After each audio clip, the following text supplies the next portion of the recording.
जी हाँ दोस्तों, Bhojpuri net news में आपका स्वागत है। जो कि आज बहुत बड़ी खबर, जो कि सुशांत सिंह का,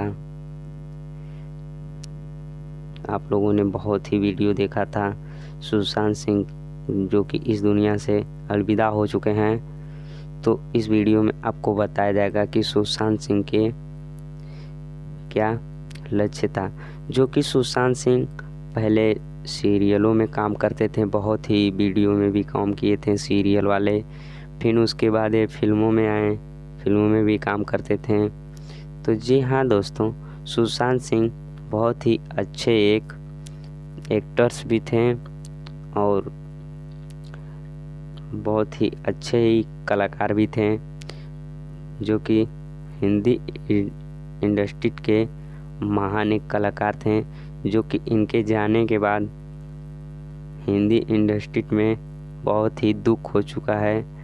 पूरे भारत विश्व में भी दुख हो चुका है। भारत में तो पहला नंबर 1 पे दुख हो चुका है कि जो कि एक हिंदी के एक्टर्स का निधन हो चुका है।